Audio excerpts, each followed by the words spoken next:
Hello hello hello बच्चों, आज हम लोग रिवाइज करने वाले हैं आईसीआई के स्टडी मैट के हिसाब से चैप्टर नंबर कौन सा बेटा 2। चैप्टर नंबर 2 में अगर आप इसको दो पार्ट में बांटना चाहो, एक है आपका एसए 300 और एक है आपका ऑडिट प्रोग्राम। एक मैं आपसे रिक्वेस्ट करूंगा, एसए के नाम और नंबर प्लीज याद कीजिए। आईसीआई पे इस बात को लेके बिल्कुल विश्वास मत कीजिए, राइट। यस, आईसीआई हमारी मदर बॉडी है, लेकिन बेटा कभी कभी मम्मी भी तो आपको फंसा देती है ना, कहते हैं हाँ हाँ हाँ हाँ हाँ हाँ हाँ, लेकिन बाद में गड़बड़ हो जाती है। तो माँ की ममता ऐसी ही होती है, कभी कभी बेटा आपको फंसा भी देती है ना। मतलब पॉजिटिव सेंस में बोल रहा हूँ मैं, इसको नेगेटिव ना ले कहीं। मुझे लग रहा है माधवी की मम्मी तो सुन भी रही थी पीछे से, कहीं वहीं से फ़ोन से निकल के मार रहे हैं, अच्छा हमारा बच्चा को भड़का रहा है। Anyways, my humble point is कि बेटा एसए के नाम और नंबर याद रखोगे, फायदे में रहोगे। आ जाओ प्लीज़ इधर देखो। तो सबसे पहले बच्चों, हमारा एसए 300 में ऑब्जेक्टिव क्या होता है, मैं बिल्कुल एकदम ऐसी रिवीजन कराना चाहता हूं। मैं खुद दो दो बार बोल दूंगा, आप भी मेरे साथ साथ बोल दीजिएगा, और जब इसको देख रहे होंगे यूट्यूब पे बैठ के तो भी एक एक दो दो बार बोल के रीड कर लेंगे हमारे इस वन पेजर से, तो भी काम चल जाएगा। इस तरह से एफर्ट करेंगे। हाँ जी, ऑब्जेक्टिव क्या है बच्चों, हमारा एसए 300 में ऑब्जेक्टिव ये है कि ऑडिट कंडक्ट हो जाए इन efficient and effective manner. Okay, basics में दूसरा पार्ट क्या है, आप सबको ये बातें पता है क्या, की एंगेजमेंट टीम मेंबर्स को इन्वॉल्व करना चाहिए प्लानिंग के अंदर। हाँ बिल्कुल करना चाहिए। एडवांटेज, उनका एक्सपीरियंस और इनसाइट आएगा, और साथ साथ में ऑडिट की इफेक्टिवनेस और एफिशिएंसी बढ़ जाएगी। मैं फिर बोल देता हूं, एंगेजमेंट टीम मेंबर्स को इन्वॉल्व करना चाहिए, उनसे एक्सपीरियंस और इनसाइट आएगा, इफेक्टिवनेस और एफिशिएंसी जो है वो बढ़ जाएगी। क्या बोलती पब्लिक, कम ऑन, बहुत बढ़िया। आ जाओ अगला टॉपिक, बहुत इंपॉर्टेंट, कल आपने क्वेश्चन बैंक में देख भी लिया था, इसके ऊपर क्वेश्चंस भी आते हैं।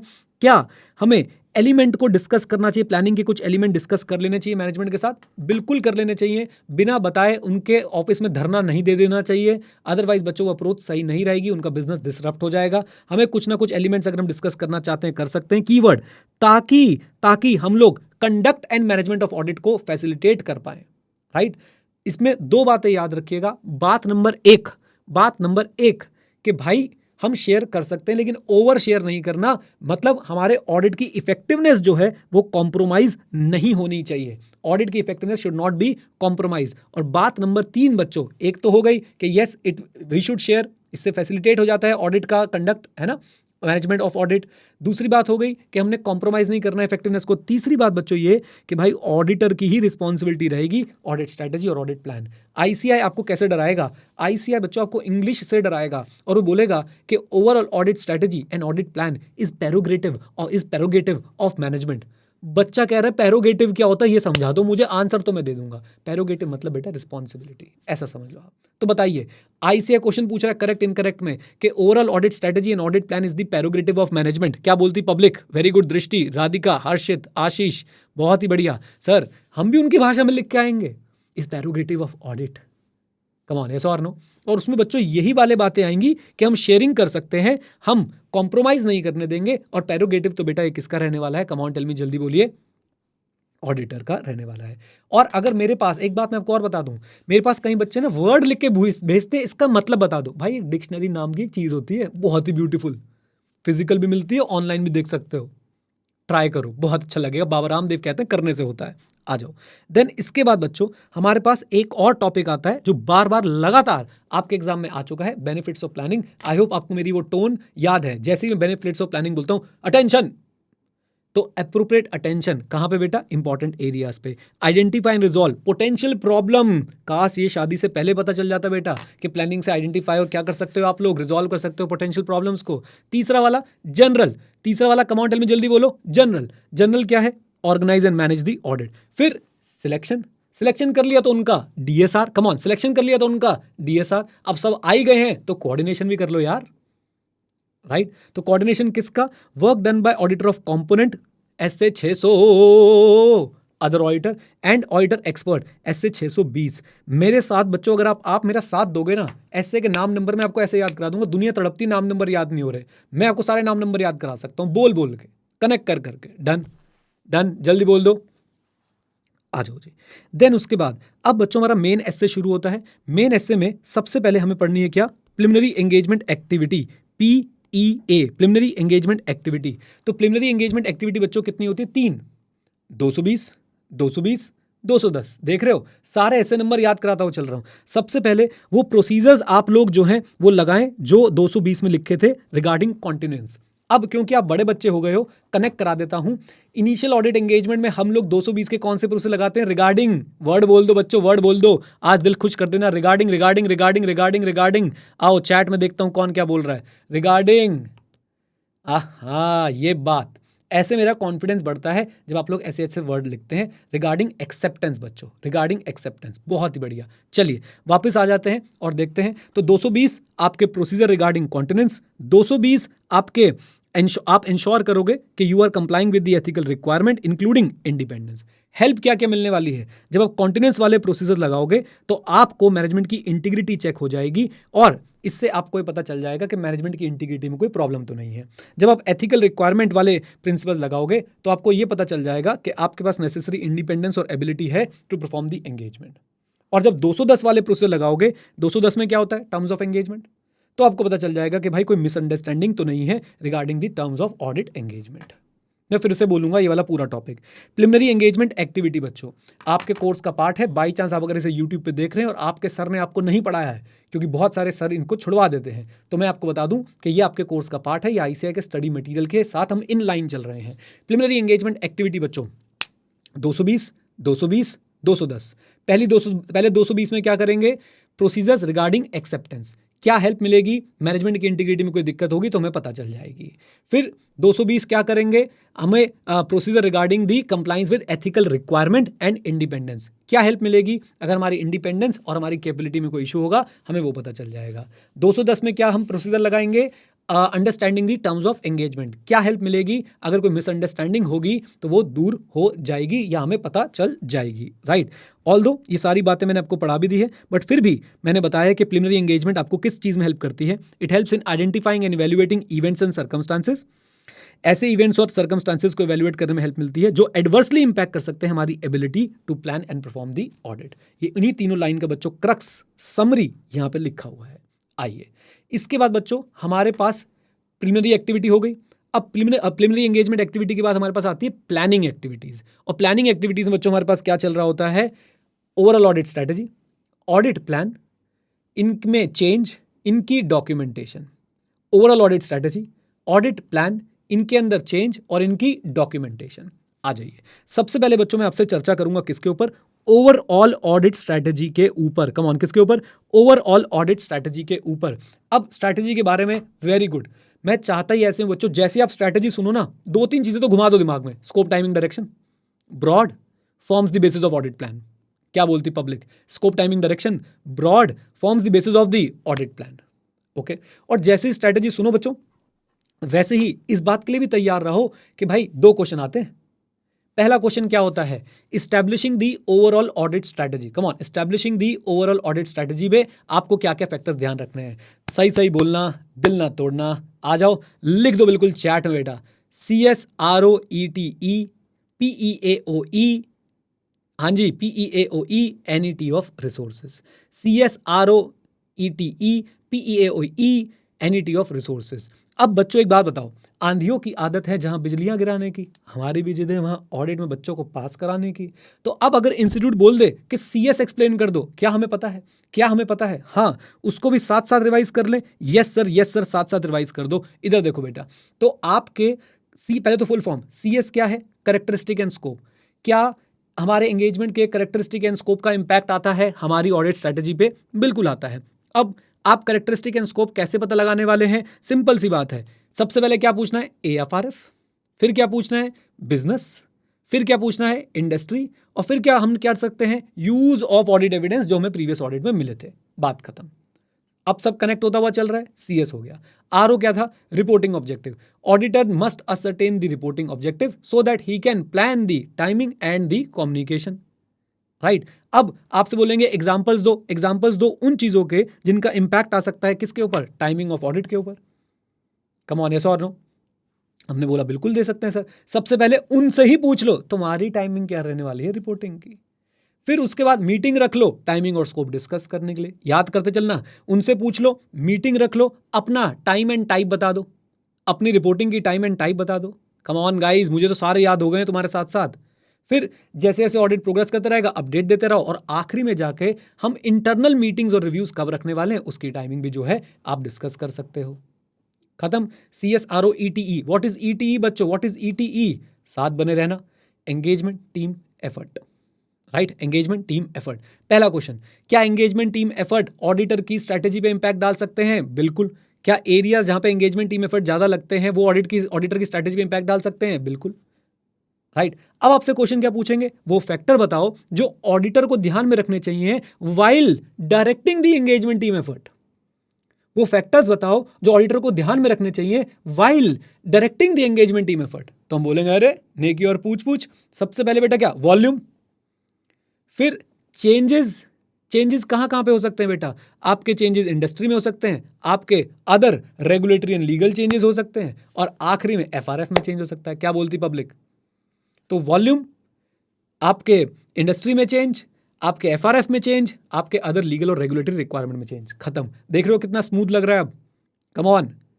मैं कह तो रहा हूं बच्चों, जब आप पहली बार कोई भी टफ काम करेंगे आपका माइंड ना बोलेगा नहीं नहीं नहीं नहीं हो सकता ये। और मैं आपसे कैसे बोलूं बच्चों, ये वो टॉपिक्स हैं जिनमें टीचर ना बातें बहुत सारी करते हैं, वर्ड्स याद नहीं करवाते, रीडिंग नहीं करवाते। और आपके एग्जाम में क्या करना है? क्या ICAI का एक एग्जामिनर आपका वाइवा ले रहा होगा वहां बैठ के? नहीं भाई। और मैं बोल रहा हूं वाइवा भी ले रहा होता तो भी कान में सुन रहा होता ये वाले वर्ड्स बोल रहे कि नहीं बोल रहा, तभी मार्क्स दूंगा। हम उसके लिए तैयार कर रहे हैं, राइट। अब चलते हैं बच्चों आगे, और हमारा क्या था, PEAOE। तो क्या हमें ऑडिट स्ट्रैटेजी बनाते समय PEAOE कंसिडर करना चाहिए? हाँ। What do you mean bye PEAOE? Preliminary engagement activity and other engagement. क्या इसमें जो इन्फॉर्मेशन आई है उसका इंपैक्ट आ सकता है? बिल्कुल यस। एग्जांपल देने को बोल दे तो घबराना मत, आप सीधा सीधा प्रीवियस ऑडिट वाला एग्जांपल उठा के दे सकते हो कि प्रीवियस ऑडिट में जो रिजल्ट्स आए थे, प्रीवियस ऑडिट में जो IC को हमने इवेल्युएट किया था, वहां डेफिशिएंसीज मिली थी, उसके लिए जो हमने सजेशंस दिए थे उसका इंपैक्ट हम लोग कंसिडर कर लेंगे। और सच बताऊं, घबराना नहीं है। आपने बच्चों मेरे साथ ना PEA पढ़ा हुआ है, 220, 220, 210, और आपको पता है बच्चों, आपने कॉन्टिनेंस को लेके जो प्रोसीजर्स परफॉर्म किए थे, आप उसका इंपैक्ट कंसिडर कर लोगे स्ट्रैटेजी पे। कम ऑन, यस और नो? आपने एथिकल रिक्वायरमेंट को लेके जो प्रोसीजर्स किए थे उसका इंपैक्ट कंसिडर कर लोगे। आपने टर्म्स ऑफ ऑडिट एंगेजमेंट की जो अंडरस्टैंडिंग है उसका इंपैक्ट भी कंसिडर करोगे। Come on. और एक एग्जांपल मैंने आपको और भी दिया है, क्या आप एक एंटिटी का टैक्स का केस लड़ रहे हो, उसमें आपको इन्फॉर्मेशन मिली होगी। कम ऑन, यस और नो? यस, उसका भी इंपैक्ट कंसिडर कर लेंगे। क्या बोलती पब्लिक? आ जाओ जी। देन इसके बाद बच्चों हमारे पास कुछ बच ही नहीं गया, एनिटी ऑफ रिसोर्सेज। तो एनिटी ऑफ रिसोर्सेज एक सिग्निफिकेंट फैक्टर होता है जो ओवरऑल ऑडिट स्ट्रैटेजी पे इंपैक्ट डाल देता है। ओके, डाल देता तो डाल देता है भाई। अब मेरी बात को जरा ध्यान से सुनिएगा, यहाँ पे आपको अगर कुछ लॉस ऑफ वर्ड हो भी जाए, हमें एनिटी ऑफ रिसोर्सेज से PhD कर रखी है। नेचर कैसे, एक्सटेंड कितने, टाइमिंग कब, management, DSR, briefing debriefing, review. थोड़ा फास्ट तो नहीं बोल गया? नेचर कैसे लोग चाहिए, एक्सटेंट कितने लोग चाहिए, टाइमिंग कहाँ पे, कट ऑफ पे या इंटरिम पे, और उसके बाद बच्चों मैनेजमेंट, DSR कैसे होगा, ब्रीफिंग डिब्रीफिंग कैसे होगी, और साथ साथ में इनका रिव्यू कैसे होगा। मजा आ रहा है भाई, मुझे तो मजा आ रहा है। अब तुम लोग बता दो क्या से चल रहा है, कॉन्फिडेंस बन रहा है कि नहीं बन रहा है? आ जाओ आ जाओ आ जाओ आ जाओ बच्चों, आ जाओ। अब वापस चलते हैं अपने मेन चार्ट पे। क्या हमने यहाँ तक का कार्यक्रम निपटा लिया? जल्दी बोल दो हाँ के ना। हमारे पास बच्चों ये वाला पूरा का पूरा CSROETE, PAOE और हमारा एनिटी ऑफ रिसोर्सेज हो गया। अगला फेवरेट क्वेश्चन ऑडिट स्ट्रैटेजी में कौन सा बनता है? अगला फेवरेट क्वेश्चन बनता है कि ऑडिट स्ट्रैटेजी कैसे जो है वो हेल्पफुल रहती है ऑडिटर के लिए। इसी में तो लिखना था, NTM ऑफ रिसोर्सेज में हेल्प करती है बेटा वो। Nature, timing, extent and management.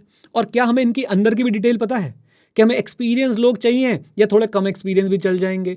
Extent, कितने लोग चाहिए? ऑब्वियसली जहां पे रोमम ज्यादा है वहां पे ज्यादा लोग चाहिए। जहां पे मटेरियल ट्रांजैक्शन हो रही है, फॉर एग्जांपल आपकी एक इन्वेंट्री डिपो है जहां पे सिग्निफिकेंट अमाउंट ऑफ इन्वेंट्री होती है, वहां पे ज्यादा लोग चाहिए।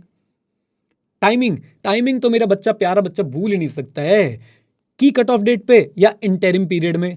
कम ऑन बाय गॉड, अगर आप ऐसे मेरे साथ और 9 चैप्टर पढ़ गए, आप ऑडिट में पास हो रहे हो बढ़िया नंबर से। सच में जिस तरह का आपका रिस्पांस चैट में आ रहा है ना, मैं बोलना चाहता हूं आग लगा देंगे, आग लगा देंगे, आग लगा देंगे बिल्कुल। ठीक है, आप CA बन रहे हैं। आ जाओ बच्चों, आ जाओ प्लीज। और भगवान करे एक सलाविया भी आ रही है यहाँ, सलाविया याद दिला देते बच्चे मिनट से पहले चैट में कि सलाविया आनी चाहिए यहाँ। मैं कह रहा हूं बच्चों, मैं कमी नहीं छोड़ूंगा, और तुम लाओ तो सही, तुम्हें ये कहने का मौका नहीं दूंगा मास्टर से बात नहीं कर रहा, पक्का दूंगा, पक्का, प्रॉमिस। डन? आ जाओ आगे चलते हैं बच्चों। अब जरा देखते हैं एनईटीएम ऑफ रिसोर्सेज हमने डिस्कस कर लिया। अब बात करते हैं बच्चों ऑडिट प्लान की। सबसे पहले जैसे ही ऑडिट प्लान सुनो, ऑडिट प्लान ज्यादा डिटेल्ड होता है। ऑडिट प्लान ऑडिट स्ट्रेटेजी के बेसिस पे बनता है, याद रखेंगे। कम ऑन, यस और नो। ऑडिट प्लान में होता क्या है? NET of rap, NET of FAP, O app, याद है ना? Come on, NET of rap, NET of FAP, O AP. फिर आईसीआई हमें सोचता है कि हम बच्चे हैं। अरे हमने बचपन में पढ़ लिया था, अब बच्चे नहीं रहे हम। हमने बचपन में क्या पढ़ लिया था? रैप पहले होते हैं और रैप के रिस्पॉन्स में हम लोग फैप करते हैं। कम ऑन, यस और नो, यस और नो। और आपको तो इनके ऐसे नंबर भी मैंने थोड़े थोड़े डालने शुरू कर दिए आपके मन में। रैप का ऐसे नंबर कौन सा होता है? 315। फैप का ऐसे नंबर कौन सा होता है? 330। FAP is nothing but response to the assessed risk. Confidence देखते जाओ बच्चों, आप साथ बने रहो, अपना कॉन्फिडेंस देखते जाना क्या सुपर डुपर हाई चल रहा है। और प्लीज बैठ के सोचा करो, जो बेसिक्स में हम लोग टाइम लगाते हैं वो कितना वर्थ इट होता है ना? आ जाओ जी, आ जाओ जी, आ जाओ। तो ऑडिट प्लान सबसे पहले डिटेल्ड होता है किसके कंपैरिजन में? ओवरऑल ऑडिट स्ट्रेटजी के कंपैरिजन में। इसमें एनईटी ऑफ ऑडिट प्रोसीजर होते हैं जो एंगेजमेंट टीम ने परफॉर्म करने होते हैं। NET of rap, NET of FAP, O AP. O AP क्या है बेटा? अदर प्लान्ड ऑडिट प्रोसीजर जो ऑडिटर ने या एंगेजमेंट टीम ने परफॉर्म करने हैं। Done done. फिर ये दो लाइनें क्या आपको पता है कि भाई हम लोग क्या करते हैं? पहले रिस्क असेसमेंट प्रोसीजर परफॉर्म करते हैं और फिर उनके रिस्पॉन्स में हम लोग अपने फर्दर ऑडिट प्रोसीजर जो है वो डिजाइन और परफॉर्म करते हैं। आ जाओ। देन अगली बात, क्या बच्चों change in overall audit strategy और ऑडिट प्लान हो सकता है? मुझे बताइए, हाँ के ना? कम ऑन, यस और नो। आंसर इज यस, बिल्कुल हो सकता है। ड्यूरिंग द कोर्स हम चेंज कर सकते हैं because of unexpected event, change in condition और ऑडिट एविडेंस ऑब्टेन्ड। 3 कारणों से, इवेंट, एविडेंस, इवेंट, कंडीशन और एविडेंस। इवेंट, कंडीशन और एविडेंस। एक बार रिपीट कर दो, इवेंट, कंडीशन और एविडेंस। सर एग्जांपल भी देने पड़ सकते हैं कि हाँ आईसी एग्जांपल मांगेगा, बिल्कुल। पहला एग्जांपल रिवाइज रोमम, क्या ड्यूरिंग द ऑडिट आपका रिस्क रिवाइज हो सकता है? हाँ। दूसरा एग्जांपल इंफॉर्मेशन, जो अब है और जो पहले थी वो बहुत अलग है। कम ऑन, यस और नो, है ना? और तीसरा एग्जांपल क्या था? सब्सटैंटिव प्रोसीजर के रिजल्ट्स आपके टेस्ट ऑफ कंट्रोल के रिजल्ट से कॉन्ट्राडिक्ट कर रहे हैं। 3 एग्जांपल बच्चों, 3 एग्जांपल। रिवाइज रोमम, दूसरा इंफॉर्मेशन डिफर कर रही है जो अब है और जो ऑडिट प्लानिंग के टाइम पे थी, और सब्सटैंटिव प्रोसीजर के रिजल्ट कॉन्ट्राडिक्ट कर रहे हैं किससे? जो ऑडिट एविडेंस आपने टेस्ट ऑफ कंट्रोल के थ्रू जो क्या किए थे, ऑब्टेन किए थे। डन। आ जाओ जी, आ जाओ। देन इसके बाद बच्चों हम लोग आगे चलते हैं और हमने देखा कि भाई एक छोटा सा टॉपिक और बनता है। ऑडिटर डीएसआर की भी प्लानिंग करता है, याद है आपको? ऑडिटर डीएसआर की भी प्लानिंग करता है। डीएसआर की प्लानिंग करते समय कौन कौन से फैक्टर्स को माइंड में रखता है? बहुत आसान, zero the size and complexity, area of the audit, revenue, assessed ROMM, and then अपनी टीम की कैपेबिलिटी और कॉम्पिटेंस। अपनी टीम की कैपेबिलिटी और कॉम्पिटेंस। तो size and complexity, area under audit, उसके बाद हमारे पास क्या आया था बच्चों? रोमम, और आखिरी में अपनी टीम की कॉम्पिटेंसी एंड कैपेबिलिटी। ये सीधा क्वेश्चन आएगा कि डीएसआर करते समय auditor shall plan the nature, timing and extent of direction, supervision of engagement and review of their work, but what are the factors he should consider while doing this? Easy, बोलिए। चलो जी, अब उसके बाद बच्चों ये तो फेवरेट क्वेश्चन है, ओएएस और एपी के बीच में रिलेशनशिप। आई होप सबको पता है। ओएएस ओवरऑल अप्रोच बताती है। ऑडिट प्लान में हम लोग क्या बताते हैं? हम लोग जो ऑडिट स्ट्रेटजी में मैटर आइडेंटिफाइड होते हैं उनको एड्रेस करते हैं। इसमें स्कोप, टाइमिंग एंड डायरेक्शन होता है। एक बात ध्यान से, इसमें स्कोप, टाइमिंग एंड डायरेक्शन होता है। ऑडिट प्लान में एनईटी ऑफ ऑडिट प्रोसीजर होता है, ऊपर नीचे लिखा हुआ है, लेकिन आपको पता है ना इसके साथ में क्या लिख देंगे? ये ब्रॉड होती है, वो डिटेल्ड होता है। कम ऑन, फिर से बच्चों, overall approach and this addresses the matter identified in the strategy. Scope, timing, direction, NET of audit procedures. Come on, ये ब्रॉड है, वो डिटेल्ड है। याद रखेंगे किसके बेसिस पे क्या बनता है? स्ट्रैटेजी के बेसिस पे प्लान बनता है। स्ट्रैटेजी के बेसिस पे प्लान बनता है, याद रखेंगे। ओके। देन क्या बच्चों डिस्क्रीट या सिक्वेंशियल प्रोसेस है? नहीं नहीं, डिस्क्रीट या सिक्वेंशियल प्रोसेस नहीं है। They are closely interrelated and changes in one में result in consequential changes to other. ICA ने एक एमसीक्यू दे रखा है इस पे, वो गलत है मेरे हिसाब से, बट कोई बात नहीं, सह लेंगे थोड़ा सा, राइट? अच्छा जी, तो भाई डिस्क्रीट नहीं है, सिक्वेंशियल नहीं है, क्लोजली इंटररिलेटेड है। एक में चेंज हुआ तो दूसरे में भी जो है इंपैक्ट आ सकता है। और साथ साथ में बच्चों अब आ जाते हैं डॉक्यूमेंटेशन पे, लेकिन पहले एक बार इस टॉपिक को अच्छे से रिवाइज कर लेते हैं। कौन से टॉपिक को रिवाइज करेंगे बच्चों हम लोग? कि भाई इनके बीच में रिलेशन क्या है, याद रखें। ओएएस और ऑडिट प्लान रिलेटेड है क्या? हाँ। इसमें ओवरऑल अप्रोच है, इसमें जो मैटर्स आइडेंटिफाई किए उनको कैसे एड्रेस करना है, इसमें NET of STD of audit है, इसमें एनईटी ऑफ ऑडिट प्रोसीजर्स हैं। ये ब्रॉड है, ये डिटेल्ड है। Come on. स्ट्रैटेजी के बेसिस पे प्लान बनता है, डिस्क्रीट नहीं है, सिक्वेंशियल नहीं है, क्लोजली इंटर रिलेटेड है। एक में चेंज होगा तो दूसरे में भी चेंज होगा बाबू। डन, बोल दो हाँ के ना। अच्छा जी, आ जाओ। डॉक्यूमेंटेशन मैंने आपको दिखाया ना बच्चों, difference between ordinary and extra ordinary is bit extra. Documentation बच्चे क्या रख के जाते हैं, हाँ डॉक्यूमेंटेशन हो जाएगी किसकी, ओवरऑल ऑडिट स्ट्रेटेजी की, ऑडिट प्लान की, और जो उसमें चेंज हुआ और चेंज के रीजन की। लेकिन आईसीए क्या करता है, आईसीए क्वेश्चन पूछता है यहां से, स्ट्रैटेजी किसकी डॉक्यूमेंटेशन है बाबू, की डिसीजंस की जो नेसेसरी हैं प्रॉपर प्लानिंग के लिए और communication of significant matters to the engagement team के लिए। ये बातें याद रखनी है, इस पे क्वेश्चन आएगा। डन। अच्छा जी, देन उसके बाद बच्चों ऑडिट प्लान क्या है, ये भी रिकॉर्ड है किसका, ऑडिट प्लान की डॉक्यूमेंटेशन क्या है, proper planning of audit procedures की, जिनको रिव्यू कर सकते हैं, अप्रूव कर सकते हैं बिफोर परफॉर्मेंस। और बच्चों चेंज की डॉक्यूमेंटेशन बहुत ज़्यादा ज़रूरी। वाई, इससे पता चलता है कि भाई सिग्निफिकेंट चेंजेस हमने क्यों किए थे, वाई चेंजेस वर मेड, हमारी फाइनल स्ट्रैटेजी और फाइनल प्लान अडॉप्टेड क्या था, हमारी फाइनल स्ट्रैटेजी और फाइनल प्लान अडॉप्टेड क्या था। एंड फाइनली ये भी रिफ्लेक्ट करता है कि हमने अप्रोप्रिएटली रिस्पॉन्ड किया है चेंजेस को। मैं फिर से बोलूंगा बच्चों, पूरा टॉपिक दोबारा करा देता हूं। स्ट्रैटेजी क्या है, रिकॉर्ड ऑफ की डिसीजंस, जिसके हिसाब से ऑडिट प्लान हुआ था और कैसे हम लोग कम्युनिकेट करने वाले हैं सिग्निफिकेंट मैटर एंगेजमेंट टीम को। प्लान क्या है, रिकॉर्ड किस चीज का रिकॉर्ड है, proper planning of the audit process, जिनको रिव्यू किया जा सकता है, अप्रूवल लिया जा सकता है बिफोर परफॉर्मिंग। और चेंजेस की डॉक्यूमेंटेशन क्यों जरूरी है, चेंज और उसका रीजन, सबसे पहले why change was made, final strategy और प्लान क्या था, it also reflects that we responded appropriately to the change. Done, बोलिए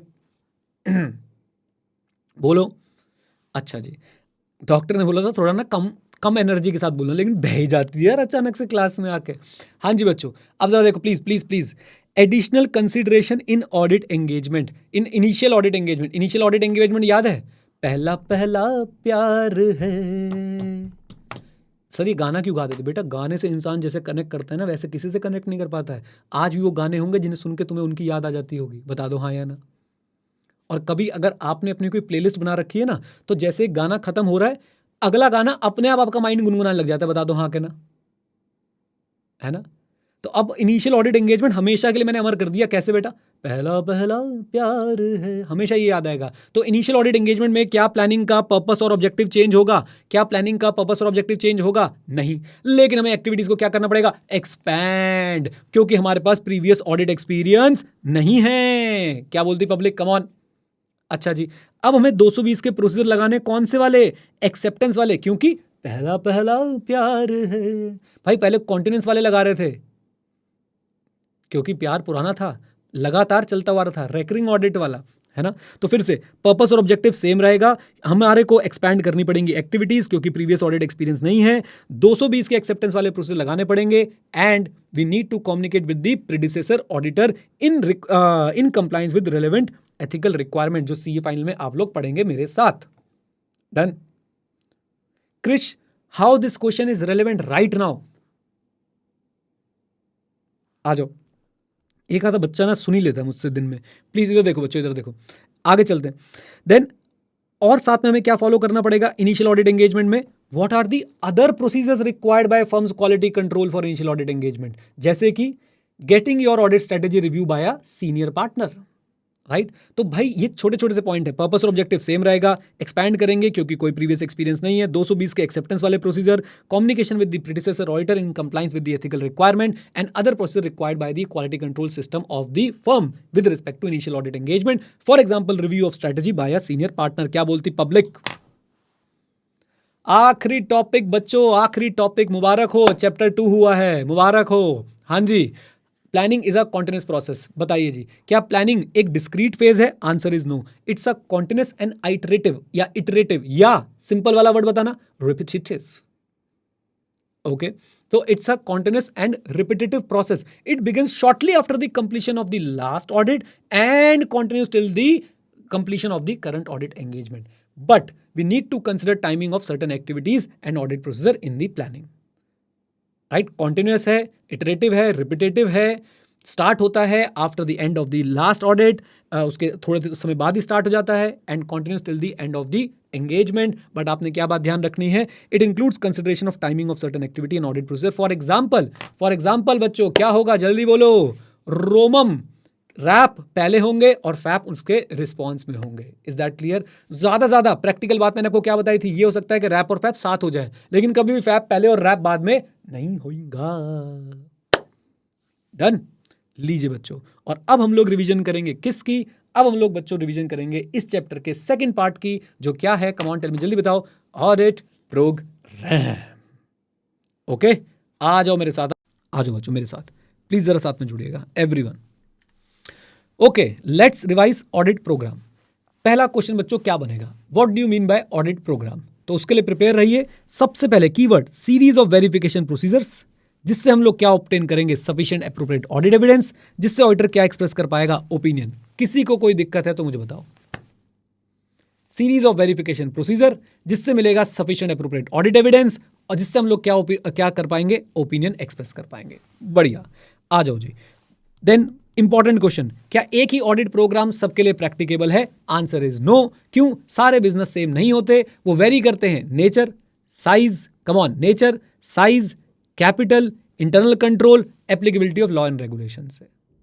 आई होप यहां तक सब कुछ ठीक है। हाँ जी, वो मैटर करते हैं नेचर, साइज, कैपिटल, डिफर करते हैं nature, size, capital, internal control और applicability of law and regulation के हिसाब से। एंड इन फैक्टर्स की वजह से हमारा स्कोप ऑफ सर्विस अलग हो सकता है, हम एक ऑडिट प्रोग्राम सबके लिए डेवलप नहीं कर सकते हैं। क्या ये टॉपिक भी बच्चों मान लूं कि आपका 90% कॉन्फिडेंस है इन दोनों टॉपिक के ऊपर जो भी हमने रिवाइज करे? कम ऑन, पक्का पक्का, आ जाओ जी। तीसरा topic, framing and audit program. तो ऑडिट प्रोग्राम फ्रेम करते समय मैं बोलूंगा यहीं से उठा लो, क्या हमें एक बिजनेस का nature, size, operation, IC, applicable law और रेगुलेशन कंसिडर करने चाहिए या नहीं?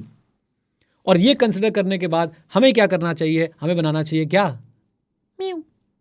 म्यू क्या है बेटा? मिनिमम एसेंशियल वर्क, एक स्टैंडर्ड ऑडिट प्रोग्राम कि हम कम से कम कितना काम करने वाले हैं इस केस में। जैसे कल आपको दिखाया भी गया था एक्सेल पे कि एक बेसिक स्ट्रक्चर हम लोग अपना खड़ा कर लेते हैं कि एंगेजमेंट पे क्या होगा, प्लानिंग में क्या होगा, मटेरियलिटी में क्या होगा, सैम्पलिंग में क्या होगा, कम ऑन, यस और नो, आईसी टेस्टिंग कैसे होने वाली है। एक बेसिक स्ट्रक्चर हम लोग बना लेंगे अपना इस इंफॉर्मेशन के बेसिस पे, और फिर हम उसमें चीज़ों को ऐड करते रहेंगे as the audit will progress, और जो इररिलेवेंट होगी उनको डिलीट करते रहेंगे। मुझे बताइए, कॉन्फिडेंस बताइए इस टॉपिक पे भी कितना है? सारे टॉपिक्स मुझे कॉन्फिडेंस बताते जाइए। ये जो फ्रेमिंग एंड ऑडिट प्रोग्राम वाला टॉपिक था, इस पे कॉन्फिडेंस कितना है, ये जो हमने पार्ट पढ़ा अभी तक? कम ऑन, किसी ने बोला 83.5%। यही चाहिए मुझे, यही बच्चा चाहिए, 83.5%। राउंड ऑफ भी नहीं किया उसने। एनीवेज, फिर उसके बाद बच्चों इसी में कुछ बातें और, हमें असिस्टेंट को क्या इंकरेज करना चाहिए, अपना माइंड ओपन रखें, मैकेनिकल प्रोसेस ना बनाएं। इंस्ट्रक्ट कर देंगे कि भाई रिपोर्ट और नोट करें सिग्निफिकेंट मैटर्स, किसको, सीनियर्स को, पार्टनर्स को और प्रोप्राइटर ऑफ सीए फर्म को।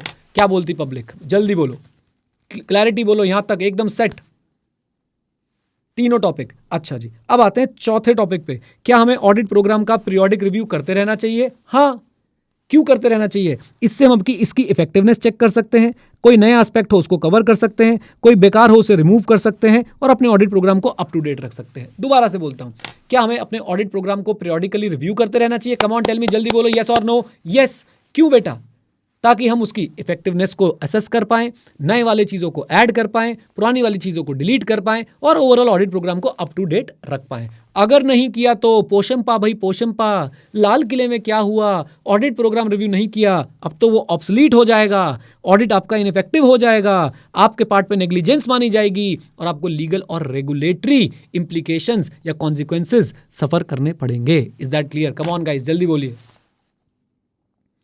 मुझे सारे टॉपिक्स पे कॉन्फिडेंस बताते जाओ। हमारा 1 2 3 4 टॉपिक हमारे कंप्लीट हो चुके हैं। क्या मैं सब पे बच्चों, मैं तो मान रहा हूं, अगर कोई बच्चा ढंग से सुन रहा है तो 90% कॉन्फिडेंस है, आप लोग भी बता दीजिए।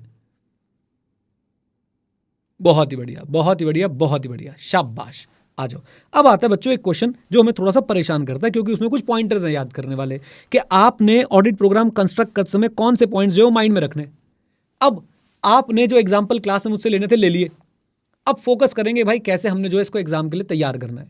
तो सबसे पहली बात आपने माइंड में क्या रखना है, आई होप पहला पॉइंट कोई बच्चा नहीं भूलता है। ऑडिट प्रोग्राम डिजाइन करते समय हम क्या बातें माइंड में रखेंगे, come on everyone tell me, scope and limitation, इसके बिना तो काम ही नहीं है, राइट अच्छा, बाकी के पॉइंटर्स बच्चों में आपको क्या कराता हूं ताकि आप लोग कभी लॉस ऑफ वर्ड पे ना आ जाएं, मैं आपको बुक भी खोल के साथ में दिखा देता हूं, स्कोप एंड लिमिटेशन। दूसरी बात हम लोग क्या करेंगे, रिटर्न ऑडिट प्रोग्राम बनाएंगे जिसमें हम क्लियर प्रोसीजर्स लिखने वाले हैं। रिटर्न ऑडिट प्रोग्राम में हम लोग क्लियर प्रोसीजर्स लिखेंगे जो जरूरी हैं। Okay, then evidence, I hope evidence में 2 वर्ड सब याद रख सकते हैं, best and reasonable, best and reasonable, come on. Okay, ये 3 पॉइंट्स मुझे बताइए बच्चों, क्या ये याद होते हैं? एक ऑडिट प्रोग्राम कंस्ट्रक्ट करते समय आपने 7 पॉइंट ध्यान में रखने हैं। पहला तो मुझे लगता है सबको याद है, कौन कौन सा? स्कोप पक्का, लिमिटेशन, स्कोप एंड लिमिटेशन। दूसरा पॉइंट बच्चों हमारे पास क्या आया था? Return procedures, right. तीसरा पॉइंट हमारे पास क्या आया था? तीसरा पॉइंट हमारे पास बहुत आसान था बच्चों, एविडेंस। और एविडेंस के साथ 2 कीवर्ड भी याद कराएं आपको, एविडेंस कैसा हो, रीजनेबली एविडेंस हम देखेंगे कौन सा मिल सकता है, और बेस्ट पॉसिबल एविडेंस के लिए जाएंगे। और बेस्ट एविडेंस बच्चों ऑडिटर की प्रोफेशनल जजमेंट पे डिपेंड करता है, कैश के केस में बेस्ट एविडेंस कौन सा? काउंटिंग। ये एग्जांपल कोट करके आ सकते हो आईसीआई के, कैश के केस में बेस्ट एविडेंस कौन सा? काउंटिंग। और याद रखें कि अगर कोई चीज प्लेज्ड है तो उसके केस में बेस्ट एविडेंस कौन सा? Banker certificate, right. तीनों बातें बिल्कुल एकदम सेट विद एग्जांपल माइंड में, कम ऑन, यस और no? Yes sir, 3 bags full. आ जाओ बेटा, अब चलते हैं आगे। और चौथा पॉइंट, हमने साथ साथ में क्या करना है, हमें वही स्टेप्स और प्रोसीजर लगाने हैं जो यूजफुल है, यानी हम इररेलेवेंट काम नहीं करेंगे। We will take these steps, we will apply these steps and procedures which are useful. For example, we are going to check the financial records. We are not going to check the things which are not having an implication on the financial statement. मैंने आपको day 1 पे बोला था, IC भी 2 तरह का हो सकता है, एक फाइनेंशियल स्टेटमेंट पे इंपैक्ट करने वाला, एक फाइनेंशियल स्टेटमेंट पे इंपैक्ट नहीं करने वाला, राइट। तो हम सिर्फ और सिर्फ वही स्टेप्स लेंगे जो क्या है, कम ऑन, जो स्टेप्स और प्रोसीजर क्या है, यूजफुल है हमारे पर्टिकुलर फाइनेंशियल स्टेटमेंट्स के लिए। डन, बोलिए। अच्छा जी, देन आओ पहले चारों को क्यूमुलेटिव रिवाइज करते हैं ना, चारों पॉइंट देखते हैं मैं याद है कि नहीं, थोड़ा सा कॉन्फिडेंस बनाएंगे बच्चों। सबसे पहले क्या था? Scope and limitation. दूसरा क्या था? Return procedures. तीसरा क्या था? एविडेंस, रीजनेबल एंड बेस्ट, हाँ या ना? चौथा हमारे पास क्या आ गया था कि भाई साहब हमारे जो प्रोसीजर्स और स्टेप्स होंगे दे शुड बी रेलेवेंट। आ जाइए, देन नेक्स्ट स्टेप्स हमारे पास कौन से आते हैं बच्चों? नेक्स्ट स्टेप्स हमारे पास आ गए, नेक्स्ट हमारे पास आ गया audit objective for each area, और सफिशिएंट डिटेल्स होनी चाहिए जिससे हमें इंस्ट्रक्शन मिल पाए।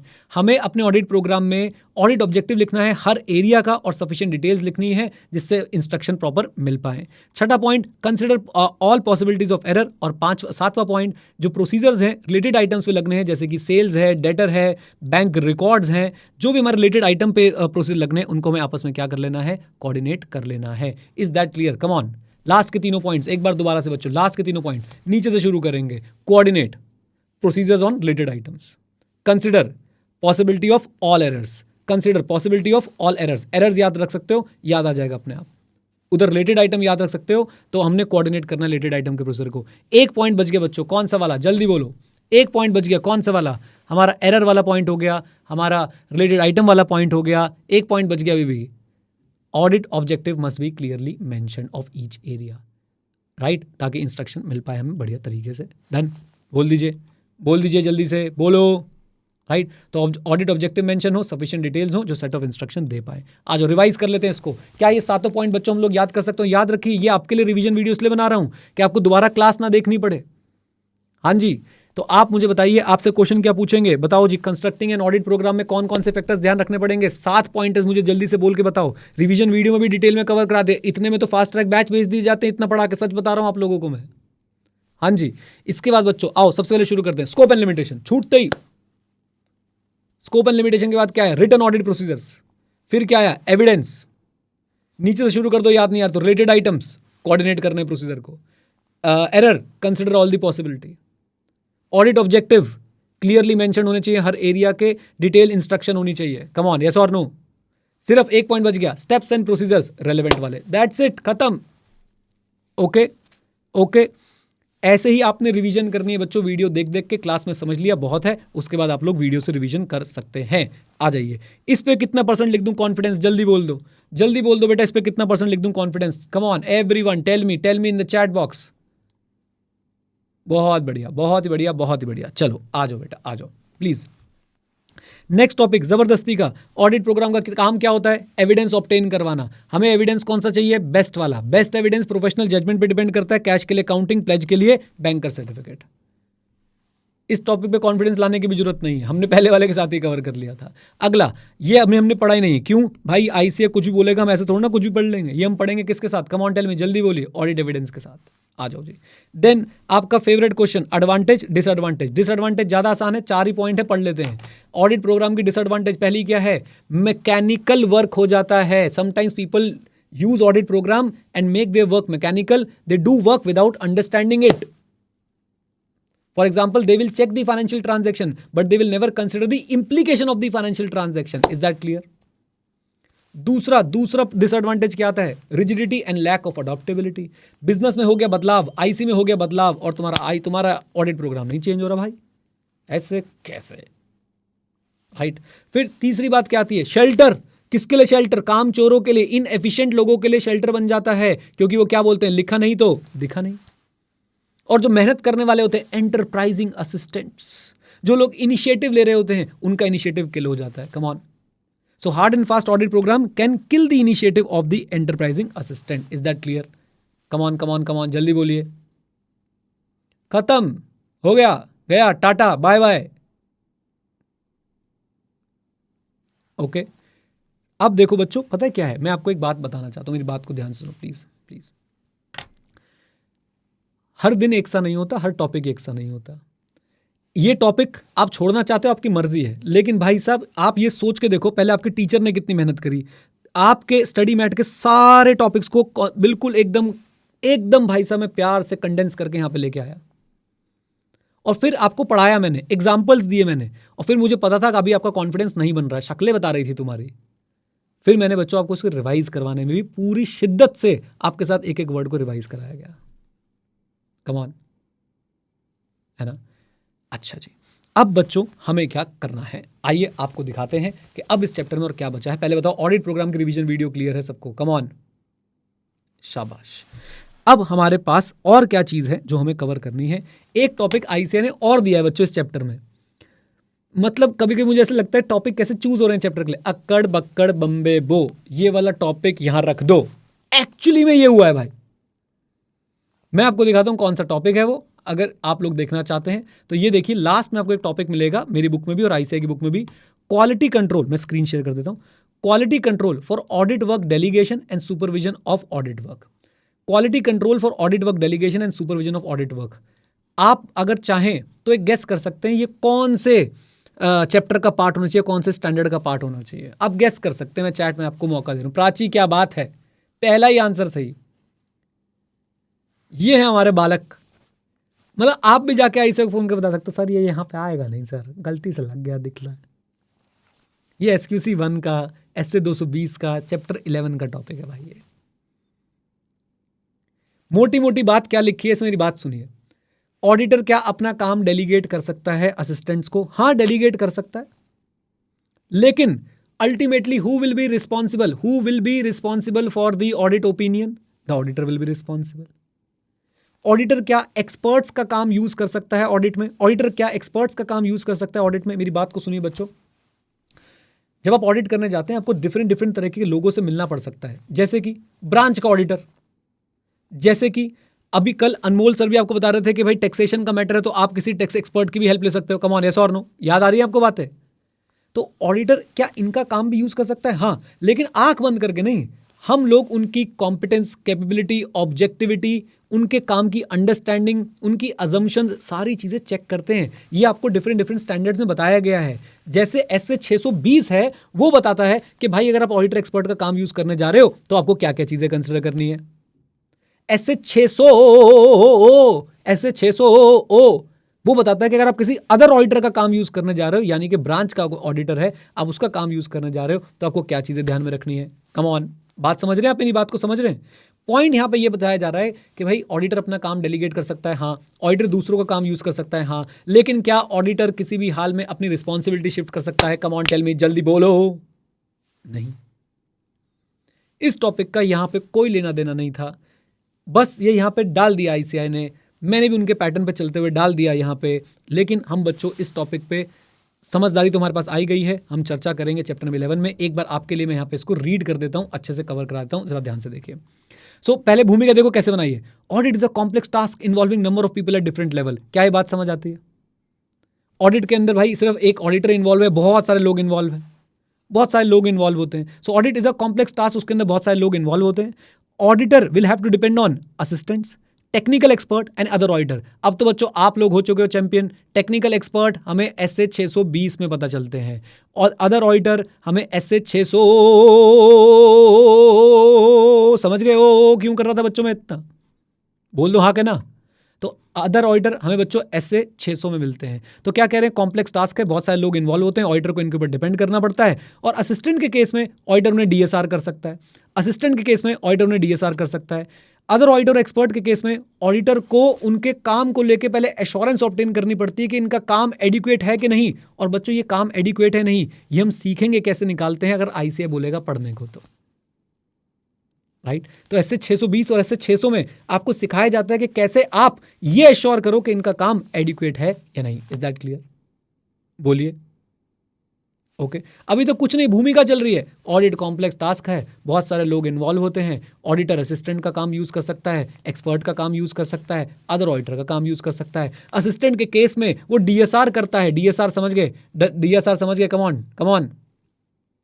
डायरेक्शन, सुपरविजन और रिव्यू करता है, राइट। और याद रखें बच्चों, अदर्स के केस में वो उनके काम को लेकर रीजनेबल एश्योरेंस ऑब्टेन करता है कि इनका काम एडिक्वेट है मेरे पर्पस के लिए या नहीं। और वो कैसे करता है बच्चों, अभी वो नहीं सिखा रहे हैं आपको, बस इनका काम मेरे पर्पस के लिए एडिक्वेट है या नहीं वो ये डिटरमाइन करता है। Is that clear? जल्दी बोलिए। एंड फाइनल लाइन बच्चों, आप लोगों को थोड़ा सा नॉस्टैल्जिक फीलिंग आ सकती है, इधर देखिए। Ultimately quality control procedures implement करने का ऑब्जेक्टिव क्या होता है, ये मैं आपको पढ़ा चुका हूं। Quality control objective, quality control procedure apply करने का या इंप्लीमेंट करने का मेन ऑब्जेक्टिव होता है कि हमारा जो ऑडिट है वो कंप्लाई करे SRL से, professional standards, regulatory and legal requirement से, और हमारी जो ऑडिट रिपोर्ट है वो एप्रोप्रिएट हो इन द सर्कमस्टांस। बताइए क्या ये बात हमने पहले पढ़ी है कि नहीं पढ़ी है? मेरे हिसाब से तो बिल्कुल पढ़ी है भाई। कि हमारे पूरे क्वालिटी कंट्रोल का पर्पस ही क्या है कि हमारा जो काम है वो प्रोफेशनल स्टैंडर्ड के हिसाब से हो, रेगुलेटरी और लीगल रिक्वायरमेंट्स को फुलफिल करता हो, और साथ साथ में हमारी जो रिपोर्ट हो वो एप्रोप्रिएट हो इन द सर्कमस्टांस। एप्रोप्रिएट हो मतलब अगर भाई साहब मटेरियल स्टेटमेंट है तो वैसी रिपोर्ट जानी चाहिए, अगर मटेरियल स्टेटमेंट नहीं है तो फिर हमारी प्रॉपर रिपोर्ट जानी चाहिए। डन? बोलिए। और आखिरी लाइन में क्या लिख देते हैं, कहते हैं भाई responsibility to express an opinion on the financial statement and its accountability will always be of the, come on, always be of the auditor. पूरा टॉपिक 1 मिनट में रिवाइज हो सकता है। आइए, ऑडिट एक कॉम्प्लेक्स टास्क है, बहुत सारे लोग इन्वॉल्व होते हैं। ऑडिटर एक्सपर्ट का काम यूज करता है, अपने असिस्टेंट्स का काम यूज करता है, ऑडिटर अदर ऑडिटर का काम भी यूज करता है, राइट। असिस्टेंट के काम के लिए ऑडिटर उनको डीएसआर कर देता है। आई होप डीएसआर याद है, डायरेक्शन, सुपरवाइजर, रिव्यू। एक्सपर्ट और अदर ऑडिटर के काम के लिए, एक्सपर्ट और अदर ऑडिटर के काम के लिए, ध्यान से, एक्सपर्ट और अदर ऑडिटर काम के लिए ऑडिटर रीजनेबल एश्योरेंस ऑब्टेन करता है कि भाई साहब इनका काम एडिक्वेट है मेरे पर्पस के लिए, हाँ या ना, वो ये कर लेता है। और याद रखिए हमारे क्वालिटी कंट्रोल प्रोसीजर्स का ऑब्जेक्टिव क्या है कि हमारा जो ऑडिट हो रहा है वो as per professional standards, regulatory and legal requirements हो, और साथ साथ में हमारी जो रिपोर्ट है वो एप्रोप्रिएट हो। एंड अल्टीमेट अकाउंटेबिलिटी ऑडिट की और ऑडिट ओपिनियन की किसके ऊपर रहती है? बोलो, पब्लिक, ऑडिटर के ऊपर। क्या इस टॉपिक का कुछ प्लानिंग से लेना देना था? अक्कड़ बक्कड़ बम्मे बो, ये वाला टॉपिक यहां रख दो, इन्होंने रख दिया, हमने बढ़ा दिया, कोई टेंशन की बात नहीं। डन? डन? बच्चों सिंपल सी बात है, हार नहीं मानेंगे। हमारे सामने पहाड़ भी आके खड़ा हो जाए ना, हम बनेंगे मांझी, उसे तोड़ के, उसे चीर के उस तरफ रास्ता निकालेंगे। सिंपल सी बात है भाई। क्या कर लेगा इससे? क्या 2000 पेज का स्टडी मैट बनाएगा? मैं 200 का बनाऊंगा और सब याद कराऊंगा। तुम बनो पढ़ने वाले। जब पढ़ाने वाला हार नहीं मान रहा तो तुम कैसे हार मान सकते हो, मुझे बताओ। ये मत बोलना सर हमारे पास 6 सब्जेक्ट है, 3-4 मेरे पास भी हैं, और तुमसे ज़्यादा ही है, सीए फाइनल का मिला लूँ, एसीसीए का मिला लूँ तो। सुबह उठ जाता हूँ भाई साहब, सुबह बिल्कुल 6 बजे उठ जाता हूँ, 6 बजे से के बाद 7 बजे एग्जैक्ट इस ऑफिस में होता हूँ, और अब जाऊँगा मैं ऑफिस से बाहर आपको भी पढ़ाने के 1 घंटे बाद, और तुम मेहनत नहीं करोगे हैं। लानत है तुम्हारे ऊपर अगर तुम मेहनत नहीं करोगे तो, याद रखना। और भगवान के भरोसे मत बैठो। मांझी क्या कहते हैं, मांझी देखिए आपने, मांझी, क्या पता भगवान तुम्हारे भरोसे बैठा हो कि पढ़ेगा तो इसको पास करा देंगे, है ना।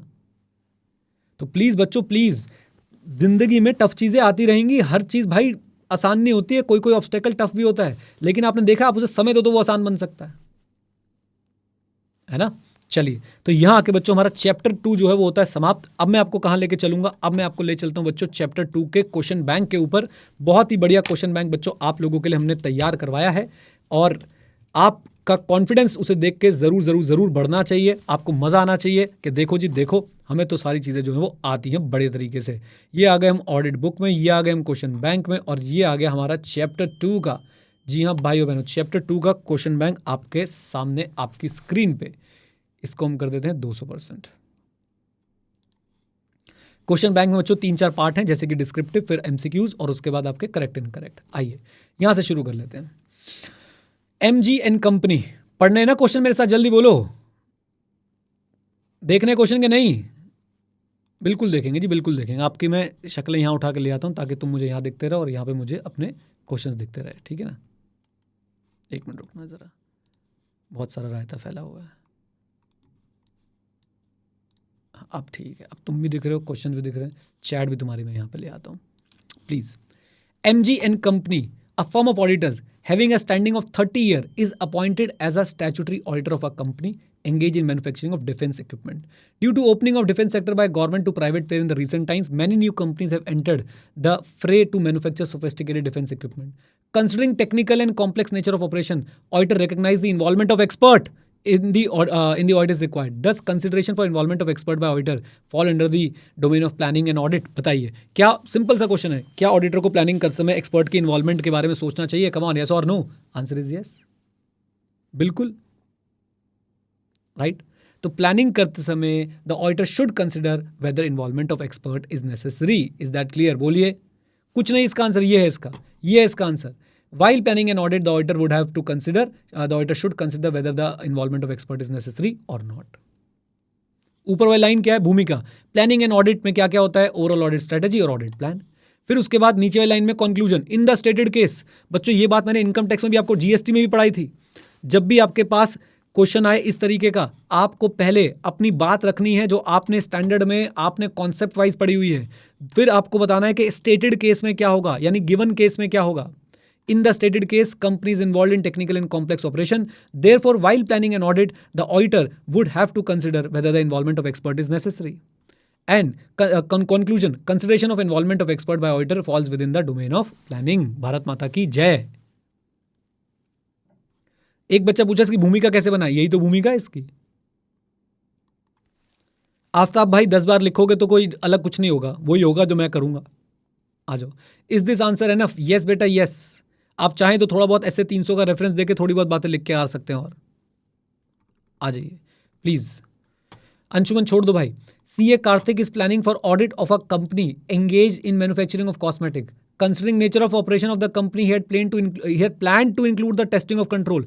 बेसिक उसने देखा ऑपरेशंस और उसने देखा कि भाई मैं तो टेस्ट ऑफ कंट्रोल करूंगा over purchase, sales and inventory. One fine day he reaches the corporate office and asked for manuals and required documentation to ensure surprise element in testing. He had never shared with management his intention to carry out the above procedure. Is approach of CA Kartik proper? बताओ जी, बताओ बच्चों, मुझे एक बात बताओ, क्या management के साथ मैं अपने एलिमेंट शेयर कर सकता हूँ प्लानिंग के? कम ऑन, यस और नो? बिल्कुल कर सकता हूँ। उससे ऑडिट को इफेक्टिव और एफिशिएंटली करने में मदद मिलेगी, लेकिन याद रखना है कि किसी भी हाल में मैं ओवर शेयर ना कर दूं जिससे मेरी इफेक्टिवनेस कॉम्प्रोमाइज ना हो जाए। अब आप यहाँ पे प्रॉब्लम क्या है, जरा ध्यान से देखो बच्चों, यहाँ पे प्रॉब्लम क्या है? In the given case, CA Karthik has reached the office of company without sharing the management his intention to test the control. Sharing details of visit to test of control does not compromise effectiveness. It is for the better facilitation of the audit. अब आप पहुंच गए, उस समय कुछ हो ना हो, मैनेजमेंट आपको सपोर्ट कर पाए नहीं कर पाए, तो बताइए क्या ये अप्रोच सही है? आंसर इज नो, ये अप्रोच जो है प्रॉपर नहीं है. आपको मैनेजमेंट के साथ कोऑर्डिनेट करना चाहिए. डन. आदिश करा दूंगा भाई, आ जाओ आ जाओ जी. ओहो, discuss how performing PEA as part of planning assist the auditor. PEA में 3 एक्टिविटी करते थे, 220 220 210. 220 220 210 आपको सब पता है. 220 में पहले हम क्या करते थे, हम लोग कॉन्टिन्यूंस वाली एक्टिविटीज इंश्योर करते थे, हमने कर ली. उससे क्या मदद मिलती थी कि भाई मैनेजमेंट की इंटीग्रिटी ठीक है. फिर हम इंडिपेंडेंस वाली चीज़ें इंश्योर करते थे, हमारी इंडिपेंडेंस को लेके हमें कॉन्फिडेंस मिलता था और एथिकल रिक्वायरमेंट को लेके कॉन्फिडेंस मिलता था. 210 वाली करते थे हम लोग ताकि हमें पता चल जाए कि भाई साहब हमारी और मैनेजमेंट की अंडरस्टैंडिंग सही है. वेरी गुड दृष्टि. डन. तो आपकी पीईए से हमें क्या मिलता है? हमें कॉन्फिडेंस मिलता है कि कोई इवेंट और सर्कमस्टांसेस ऐसे तो नहीं है जो इंपैक्ट डाल रहे हो. किसके ऊपर बेटा? जो इंपैक्ट डाल रहे हो auditor ability to plan and perform the audit engagement. आ जाइए, नेक्स्ट क्वेश्चन कर रहे हैं ना, क्वेश्चन साथ में जल्दी बोलो, आ जाओ. Discuss how the engagement partner ensures that firm complies with relevant ethical requirement regarding including independence in relation to client. और देखो मैंने इसके साथ नोट के डाल दिया है, please cover this question with SA 220. ये बेटा वहीं का क्वेश्चन है. ओके, आ जाइए. सर फिर आपने यहाँ पे डाला ही क्यों? क्योंकि भाई आईसीए ने कुछ टॉपिक ना ऐसे 220 के उठा के जबरदस्ती डाल रखे हैं यहाँ पे. आ जाओ. ये देखो बच्चों, 1 बार 2 बार 3 बार 4 बार 5 बार 6 बार 7 बार 8 बार. पता है कौन सा क्वेश्चन है? Benefits of planning. अटेंशन, याद आ रहा है आपको? Come on, attention. Important areas. Resolve potential problems. General वाला ऑर्गेनाइज एंड मैनेज. याद आ रहा है कि नहीं? Come on. Selection of assistant. Direction and supervision. याद आ रही है बच्चों? Come on. एंड फाइनली हमारे पास क्या आ जाता है बेटा? Coordination of the work done by auditor of component and expert. अच्छा, ये वाला क्वेश्चन पढ़ना जरा. 1 बार 2 बार 3 बार. Planning is not a discrete phase but rather a continual और iterative process. Discuss. Yes, this is right. It is not discrete, it is repetitive, it is continuous. It starts shortly after the completion of the last audit and continues till the end of the current audit engagement. However, we need to consider timing of certain procedures in the planning. For example, we will first do the risk assessment procedure and then in response to those, we are going to apply the further audit procedures. Come on guys, बोलिए, आ जाओ. Discuss the matters to be considered while establishing overall audit strategy and audit plan for the initial audit engagement. तुम्हारे भाई ने एकदम भाई साहब एकदम जान पे खेल के बनाया था ये वाला क्वेश्चन कि भाई इनिशियल ऑडिट एंगेजमेंट में क्या आपको ध्यान चीजें रखनी है. याद है आपको? नंबर वन बच्चों, सबसे पहली चीज क्या है? ऑब्जेक्टिव और स्कोप सेम रहेगा. एक्टिविटीज एक्सपैंड करनी पड़ेंगी क्योंकि प्रीवियस एक्सपीरियंस नहीं है. कम ऑन गाइस, बोल दीजिए. राइट. और आपको कुछ एक्स्ट्रा बातें भी करनी है. वो कौन कौन सी? आपको एसए 220 के क्या करने थे? एसए 220 के आपको एक्सेप्टेंस वाले प्रोसीजर्स जो हैं वो परफॉर्म करने पड़ेंगे. याद आ रही है आपको? वेरी गुड तन्मय, शाबाश. और साथ में प्रीडिसेसर ऑडिटर से आपने कम्युनिकेट करना है और फर्म की क्वालिटी कंट्रोल गाइडलाइंस को फॉलो करते हुए बाकी कोई प्रोसीजर भी अगर है तो वो फॉलो कर लेना चाहिए. जैसे कि अपनी ऑडिट स्ट्रैटेजी को रिव्यू करवा लेना सीनियर से. ये बातें बच्चों मैंने आपको पढ़ा रखी है बड़ी मेहनत के साथ. बता दो हाँ या ना, बोलो, आ जाओ. देन ऑडिट स्ट्रैटेजी पे क्वेश्चन आया हुआ है बच्चों, जरा देखते हैं. सारे क्वेश्चन पढ़ाऊंगा मैं, चिंता मत करो भाई. मैं नहीं जाने वाला, मैं करा के जाऊंगा सारे क्वेश्चन. आ जाओ. एक बार अनमोल सर को तो आज हम भूल ही गए, आ रहे हैं कि नहीं आ रहे. आ जाओ, पहले जरा देख लेते हैं. CA Shubhendu is a statutory auditor of social media company. अच्छा, due to change in the information technology regulation by government, it has become mandatory for such company to constitute grievance redressal mechanism for users of social media platform of the company. Failure to comply with regulation can potentially lead to civil and criminal liability against the company. Is above factor to be considered by auditor while framing audit strategy? बताइए जी, क्या ये बात audit strategy frame करते समय consider करना चाहिए? हाँ भवानी, नो क्यों बेटा? कंपनी के भाई से कंपनी पे ताला लग जाएगा, केस हो जाएंगे, गवर्नमेंट आके जेल में डाल देगी ऑफिसर्स को. तो क्या ऑडिट स्ट्रैटेजी में आपको ये बात कंसिडर नहीं करनी चाहिए? बिल्कुल करनी चाहिए बेटा. Applicable law and regulation scope में कवर होगा कि नहीं होगा? ये राइट। तो देखिए भूमिका, देखिए भूमिका आईसीए बोलता है, ऐसे तुम्हारे कोर्स में नहीं है लेकिन आंसर में ऐसे का नाम और नंबर है। एज पर ऐसे 300 planning and audit of financial statement auditor shall establish overall audit strategy that sets the scope, timing and direction of the audit and that guides the development of audit plan. I hope ये line आप as it is लिख के आ सकते हैं। आ जाइए। Changes in law and regulation affecting the company is a factor to be considered while establishing the overall audit strategy. There has been change in information technology regulation applicable to the company. Non-compliance of the same have implication in the form of civil and criminal liabilities. And therefore, conclusion यही है, matter concerning change in law and regulation is to be considered by the auditor while establishing the overall audit strategy. याद रखेंगे, बोलिए, आ जाइए। Okay ओहो ओहो बच्चों, ओहो ये वाला क्वेश्चन देखना जरा, ये वाला क्वेश्चन नागिन आई से स्टडी मटेरियल 1 2 3 4 5 बार हो चुका है बच्चों। 6 पता है क्या है? Any TM of resources, any TM of resources बच्चों, एनी टीएम ऑफ रिसोर्सेज याद रखेंगे। मैं अपना मोबाइल ढूंढ रहा हूँ, कहाँ है पता नहीं कहाँ है। एनी टीएम ऑफ रिसोर्सेज वाला याद है आपको? ऑडिट स्ट्रेटेजी कैसे हेल्प करती है? आ जाओ। अगला पॉइंट, ये क्वेश्चन अभी हमने कवर नहीं करा है, जो मैंने आपको बच्चों अंदर वाला मटेरियल भी कवर कराना है, CSROETE PEAOE, ये उसमें से है, ये हम कवर कर लेंगे, डोंट वरी एट ऑल। आइए, ये आ गया CSROETE वाला। ऑडिट स्ट्रैटेजी बनाने में आपको क्या क्या फैक्टर्स ध्यान में रखने हैं, आ जाओ दिखाता हूं। CSROETE engagement team effort, PEAOE याद आ रहे हैं सारे factors, and NET of resources. Come on guys, आ जाओ, चलते रहो बेटा, आपने पास होना है, मेहनत करनी है, क्वेश्चंस कवर करना है। In establishing the overall audit strategy auditor shall identify, ये भी बच्चों आपका CS के अंदर का क्वेश्चन है, ये मैं आपको कवर करा दूंगा, ये मेरा प्रॉमिस है आपसे, जो भी अंदर का मटेरियल मैंने आपको प्रॉमिस किया वो कवर करा दूंगा मैं। डन, आ जाओ। देन आगे चलते हैं। नेक्स्ट क्वेश्चन क्या है हमारे पास? W the auditor of SKM limited ask its finance and audit head to prepare audit strategy. वाह वाह वाह वाह वाह, ऑडिटर ने कंपनी के फाइनेंस एंड ऑडिट हेड को बोला, भैया अपनी ऑडिट स्ट्रेटजी बनाओ for conducting audit of SKM limited. W also insisted to him to draw detailed audit procedure. W बजा रहा है भाई। डब्ल्यू अपने क्लाइंट के जो है वो फाइनेंस हेड से बोल रहा है, भैया ऑडिट स्ट्रेटजी बना दे। On request of auditor W completes the audit strategy as well as audit procedures are prepared by finance head of the company. Subsequently, auditor realizes that effectiveness of audit is compromised and it was his responsibility to prepare the overall audit strategy. बताइए बच्चों, क्या auditor ने सही किया? नहीं भाई, approach auditor की गलत थी। Audit planning, overall audit strategy और ऑडिट प्लान किसकी रिस्पॉन्सिबिलिटी होती है बेटा? ऑडिटर की रिस्पॉन्सिबिलिटी होती है। क्या वो अपने एलिमेंट डिस्कस कर सकते हैं मैनेजमेंट के साथ? बिल्कुल, लेकिन याद रखें ओवर शेयर नहीं होना चाहिए। Effectiveness compromise, come on, effectiveness compromise नहीं होनी चाहिए। Is that clear? बोलिए। लो भाई लो। CA Mary while planning the audit of a company feels that she would inquire from in-house legal counsel of the company status of pending litigation against the company to identify and assess risk of middle statement.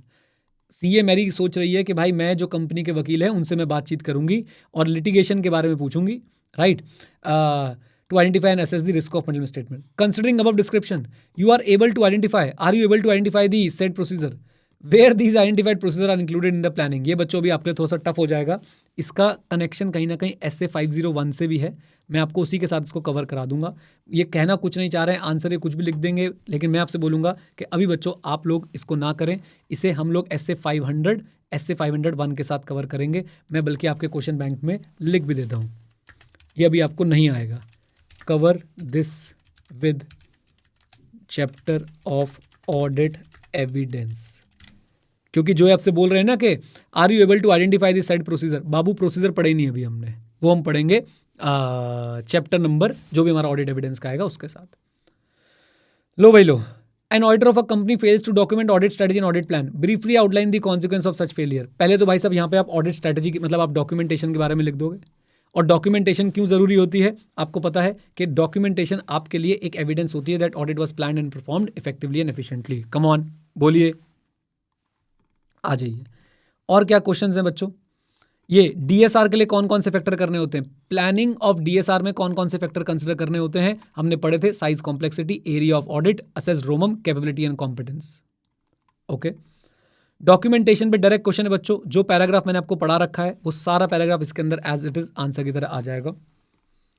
Updation के ऊपर direct question है, बताइए हमें अपनी strategy और हमें planning क्या हमें अपडेट करती रहनी चाहिए? Answer is yes. एग्जैक्टली जो आपको 1 पेजर में दे रखा है वो ही चीजें यहां पे लिखी हुई मिलेंगी आपको। ओके हाँ जी, relation between audit strategy and audit plan क्या हमने कवर किया है? Relation between audit strategy and audit plan, audit strategy broad होती है, ऑडिट प्लान डिटेल्ड होता है। ऑडिट स्ट्रैटेजी के बेसिस पे ऑडिट प्लान बनता है। ऑडिट स्ट्रैटेजी में स्कोप, टाइमिंग एंड डायरेक्शन आता है, प्लान में एनईटी ऑफ ऑडिट प्रोसीजर आते हैं। दोनों आपस में रिलेटेड हैं, डिस्क्रीट नहीं है। दोनों आपस में रिलेटेड हैं, डिस्क्रीट नहीं है। एक में चेंज होगा तो दूसरे में भी चेंज होगा। बताइए क्या ये बातें पढ़ी थी हमने? सेम बच्चों आंसर में आपको लिखा हुआ मिल जाएगा, ditto copy paste. Okay then आपसे पूछ रहे हैं कि भाई ऑडिट प्लान में क्या क्या आता है? तो हमें पता है NET of rap, NET of app and O app. याद आ रहा है? O app. एंड ऑब्वियसली एक लाइन ये और लिख के आपको बता रहे हैं कि भाई साहब रिस्क असेसमेंट पहले होता है, फर्दर ऑडिट प्रोसीजर बाद में होता है। ओके चलिए, what do you mean bye documentation of audit plan? Documentation के ऊपर डायरेक्ट क्वेश्चन है, दूर दूर तक आपको घबराने की जरूरत नहीं है। ऑडिट प्रोग्राम पे आ जाओ बच्चों, ऑडिट प्रोग्राम पे। ऑडिट प्रोग्राम पे पहला क्वेश्चन देखिए, आपसे क्या बोला जा रहा है? ये वाली बात हमने पढ़ी थी कि असिस्टेंट्स को हमें गाइड करना चाहिए कि भाई साहब ओपन माइंड रखो, और कोई भी सिग्निफिकेंट मैटर हो तो उसको नोट करो, रिपोर्ट करो सीनियर को, पार्टनर को और प्रोप्राइटर को। याद आ रही है बातें? कम ऑन बोलिए। तो आपको केस स्टडी बना के दी गई है कि भाई ये मैटर हो गया, बताओ अब असिस्टेंट को क्या करना चाहिए। तो एग्जैक्टली वही आंसर जो है लिखा गया है। रोहित ने उसे नोट और डॉक्यूमेंट नहीं किया होगा। अब reason for cancellation for e way bill, e way bill cancel हुआ होगा। अब ई वे बिल आपको नहीं पता होगा, अभी आपने अगर जीएसटी नहीं पढ़ा है तो जीएसटी में एक ई वे बिल होता है, अगर वो कैंसिल हुआ है उसके बहुत सारे रीजन हो सकते हैं, राइट। तो उसके बेसिस पे ये कह रहे हैं कि भाई रोहित ने वो रिपोर्ट नहीं किया, तो इसलिए असिस्टेंट का जो एटीट्यूड है वो प्रॉपर नहीं है। Done. Disadvantage of audit program क्या ओवरकम की जा सकती है? हाँ की जा सकती हैं। कैसे? प्रॉपर सुपरविजन के साथ। ऑडिटर को रिसेप्टिव ऑडिट रखना है, रिसेप्टिव एटीट्यूड रखना है, और असिस्टेंट को मोटिवेट करना है कि आप नोट करें, रिपोर्ट करें सिग्निफिकेंट मैटर्स को, सुपरवाइजर को, प्रिंसिपल को, सीनियर को, एटसेट्रा को। डन। आओ जी, फेवरेट क्वेश्चन, क्या एक ऑडिट प्रोग्राम सारे बिजनेस के लिए बनाया जा सकता है? Answer is no. हमने बहुत अच्छे से इसको कवर कर लिया है। एक और फेवरेट क्वेश्चन बच्चों, एक और favourite question, factors to be considered while framing and while constructing an audit program. पहला पॉइंट, स्कोप एंड लिमिटेशन। अब तो रिवाइज करा दो। Scope and limitation, written audit program, written procedures होने चाहिए, evidence reasonably available and best होना चाहिए। Come on, याद आ रही है बातें? नहीं याद आ रही नीचे से शुरू हो जाओ भाई। Related item coordinate, consider possibilities of error, come on, objective of each area, detailed instruction, और आखिरी पॉइंट क्या आता था हमारे? Steps and procedures. आ जाओ जी। देन पीरियोडिक रिव्यू, क्या पीरियोडिक रिव्यू करना चाहिए? बिल्कुल करना चाहिए, अभी तो पढ़ा बेटा हमने। आ जाओ। ये वाला क्वेश्चन बच्चों, अगेन मैं इसको क्या बोलने वाला हूं? This question is very good but this question hurts me. Why? Study this with audit evidence. Okay, लीजिए। और कोई खास क्वेश्चन मैं देखता हूं कोई ऐसा हो जो हमने ना कर रखा हो। डिसएडवांटेज बतानी है, बड़ी आसानी से आप लोग बता सकते हैं। एडवांटेज बतानी है, सारी एडवांटेज मैंने आपको पढ़ा दी थी। करेक्ट इनकरेक्ट चलो अभी हम बाद में डिस्कस कर लेंगे, आज नहीं तो तुम लोग बेहोश होकर गिर जाओगे। यहां तक कि प्रोग्रामिंग कैसे रही मुझे बताओ। बढ़िया, मेहनत करोगे कि नहीं करोगे ये बताओ मुझे। सर इनके पीडीएफ भेज दो, अभी भेज रहा हूं आपके पास दोनों चैप्टर के पीडीएफ अभी भेज रहा हूं क्वेश्चन बैंक के। डन। ओके चलो जी, कोरियर बच्चों हमने चेंज करा दिया है। हमने अब जो कोरियर यूज कर रहे हैं, हम लोग कोशिश कर रहे हैं सबको डीटीडीसी के थ्रू ही जो है वो कोरियर पहुंचे, क्योंकि अगर पुराने कोरियर्स में कुछ दिक्कत आ रही थी तो वो हम दोबारा से रीसेंड भी करवा रहे हैं। ओके, अभी सारी पीडीएफ में आपके साथ शेयर कर रहा हूँ। क्लास की रिकॉर्डिंग ऑफ करता हूँ, आपसे बातचीत करता हूँ।